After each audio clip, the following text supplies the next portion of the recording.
L'attitude d'Abraham, une balance juste, Église. Il y a des personnes, par exemple, qui, elles, se cachent. Elles se cachent. Elles se cachent de l'autel. Elle est capable de monter sur l'autel, y mettre une Lamborghini, mais elle ne met pas son corps. Elle se cache. Elle fuit de la responsabilité. Et Dieu, quand il a choisi Abraham, il l'a choisi en le chargeant d'une grande responsabilité. Parce qu'Abraham serait le père de la nation la plus forte et la plus puissante qui a existé, qui existe et qui existera sur terre. Regardez, Église. Regardez. Regardez ce que le pasteur parle. C'est le poids qui doit être dans votre tête. Il y a des hommes, par exemple, quand ils sont à l'église, ils dorment. Mais s'il y aurait ici une femme semi-nue, je doute qu'ils dormiraient. Il y a des personnes qui sont à l'église et quand le pasteur parle, il prêche, elles dorment. Il y a des personnes qui dorment, mais s'il y aurait quelque chose ici de charnel, est-ce que vous comprenez? S'il y aurait ici une danseuse ou un danseur, je doute que cette même personne dormirait. Et vous savez pourquoi, Église? Parce que cette personne, elle a 2 poids et 2 mesures. Elle sait dire à ses enfants, ne fais pas ça, mon enfant. Mais elle-même fait ce qu'elle dit aux enfants de ne pas faire. Et Dieu, il m'a chargé d'une responsabilité. Et Dieu vous charge d'une responsabilité. Et quand on s'accroche à cette responsabilité, la première chose qu'on doit sacrifier, c'est notre ego, c'est notre vanité, c'est notre orgueil, c'est notre posture. Il y a des personnes qui ont une posture orgueilleuse. Il y a des personnes qui ont une façon d'agir et réagir orgueilleuse. Elle voit l'orgueil dans les autres et elle ne voit pas l'orgueil en qui? En elle-même. Elle voit l'erreur dans les autres, mais elle ne voit pas l'erreur en qui? En elle-même, parce qu'elle a 2 poids et 2 mesures. C'est pour cette raison que quand elle fait des fois des sacrifices, après elle pleure. Pourquoi Dieu ceci? Pourquoi Dieu cela? Pourquoi ma vie ne change pas? Pourquoi? Parce que cette personne, elle a une chose qui est horrible aux yeux de l'Éternel. Qu'est-ce qu'elle est horrible aux yeux de l'Éternel? Verset 1. Qu'est-ce qu'elle est horrible aux yeux de l'Éternel, l'Église? Balance fausse. La personne à l'Église, elle est une chose. Devant le pasteur, elle donne une impression. Devant le pasteur, elle montre être une chose, mais derrière, elle est une chose complètement contraire. Quand elle parle d'un problème, elle parle de l'autre personne qui est liée au problème, mais elle ne parle jamais d'elle. Quand la personne, elle s'enveloppe sur l'autel, elle n'est jamais un scandale. Elle n'est jamais un mauvais témoignage. Elle est, il sera toujours un bon témoignage. La personne qui vous regarde, qui me regarde, elle est censée de voir à qui? À Jésus. La personne qui vous regarde et qui me regarde, elle est censée de voir Jésus. Elle est censée de vous regarder et dire comme ça, cette femme, elle fait toute la différence. Cette femme, elle fait toute la différence.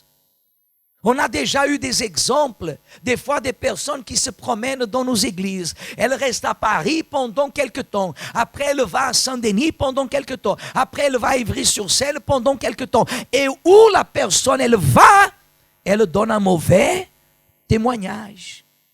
Et j'imagine quand elle va dans d'autres églises.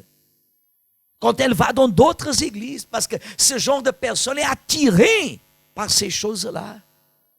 D'aller derrière les hommes, d'aller de courir derrière les pasteurs, de s'appuyer sur les hommes, au lieu de s'appuyer sur qui? Sur l'autel, parce que c'est l'autel qui transforme. C'est l'autel qui transforme, Église. Faites attention. Parce qu'il y a un qui est en train de vous caresser, qui dit comme ça, dors mon petit, dors ma petite. Et il est en train de vous dire comme ça, le pasteur ne comprend pas que tu as travaillé toute la journée. Le pasteur, il est dur. Il ne sait pas que tu t'es réveillé tôt. Le diable, lui-même, il est trompeur, Église. Et seulement quand la personne elle a sa vie sur l'autel, elle comprend les choses spirituelles. Il est tellement dangereux dormir à l'église comme dormir en conduisant. Si vous êtes en train de conduire et vous avez un coup de sommeil, qu'est-ce que vous devez faire? Vous vous arrêtez et qu'est-ce que vous faites? Et vous marchez. Si vous êtes en train de dormir à l'église, levez-vous et mettez-vous à côté. Vous ne perdez rien, vous gagnez. Dieu, il aime la sincérité. Dieu veut voir en nous des enfants d'Abraham. Des personnes avec le caractère.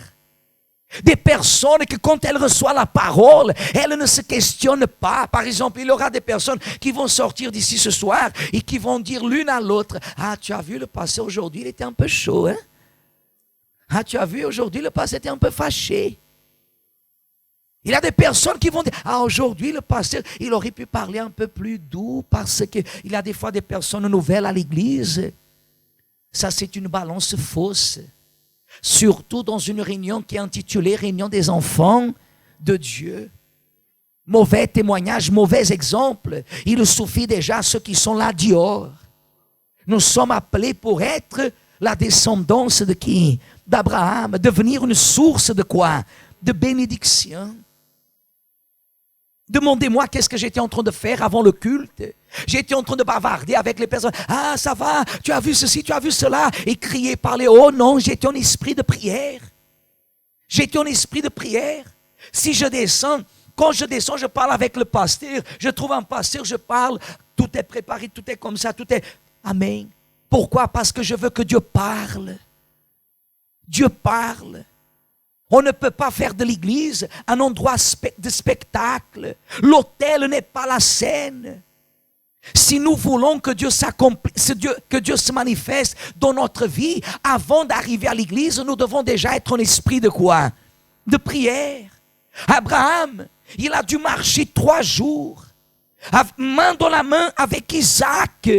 Pourquoi, pasteur? Parce que Dieu lui a donné l'opportunité pour qu'il prenne la décision de ne pas sacrifier. C'est pour cela que Dieu l'a envoyé loin. C'est pour cela que quand Dieu, il a dit à Abraham, va sacrifier Isaac, prends ton fils, il a pris Isaac et il a marché 3 jours, 3 jours. Il aurait pu dire, Seigneur, ça je ne peux pas faire. Et Dieu l'aurait puni? Non, à peine il n'aurait pas été le Père des nations. Amen. Est-ce que vous comprenez? Dieu ne punit pas, mais il a eu le temps. Il a eu le temps de dire non. Il a eu le temps de penser. Il a eu le temps de reculer, mais non, il a avancé main dans la main avec Isaac. Il n'y en a aucun moment il est revenu en arrière. Au bout d'un moment, son enfant lui dit, on a le feu, on a le couteau, mais où est l'agneau? Et Abraham, regardant son fils, il a dit, l'Éternel pourvoira. On continue. Est-ce que vous comprenez? C'est-à-dire, il a été fidèle. La personne doit être, Église. On ne peut pas paraître. On ne peut pas être des personnes que quand on vient à l'église, on est une chose, et pendant la journée, nous sommes une autre chose, et maintenant qu'on rentre à la maison, nous sommes une autre chose. Ça ne peut pas exister. La seule chose qui peut exister au sujet de votre foi, vous savez ce que c'est? C'est que quand vous allez maintenant rentrer chez vous, vous serez multipliés. Parce que lorsqu'Abraham, il est allé au Morija, il était père d'Isaac.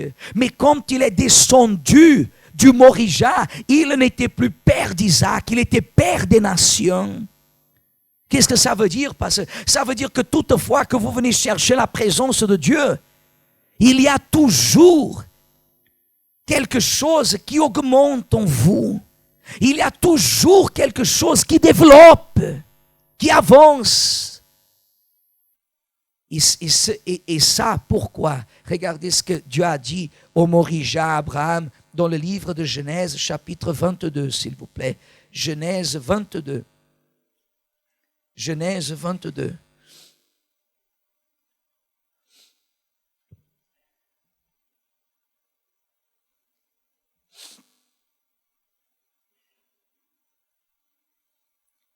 Vous avez trouvé? Genèse 22, verset 9. Lorsqu'ils furent arrivés au lieu que Dieu lui avait dit, Abraham y éleva un autel et rongea le bois. Il lia son fils Isaac et le mit sur l'autel par-dessus le bois. Regardez bien, lorsqu'ils furent arrivés au lieu que Dieu lui avait dit. Il y a des personnes qui font les choses à sa tête. Il y a des personnes qui font les choses en disant Dieu est partout. Dieu est partout. C'est pour cela que quand quelqu'un vient me voir, ah pasteur, comment je vais faire pour sacrifier? Vous avez pris l'enveloppe sur l'autel, c'est sur l'autel que vous devez sacrifier. Ne faites pas les choses à votre façon. Ne faites pas les choses à votre manière. Ce n'est pas bon. Quand on pense qu'on est déjà quelque chose, c'est comme si moi, je vais vous prêcher ce que je veux. Si je fais ça, c'est parce que je pense que je suis déjà quelque chose, lorsqu'à vrai dire, je ne suis absolument rien. Je ne suis rien. Mais ce que je vous donne, ce n'est pas ce que je veux, mais c'est ce que Dieu, il veut.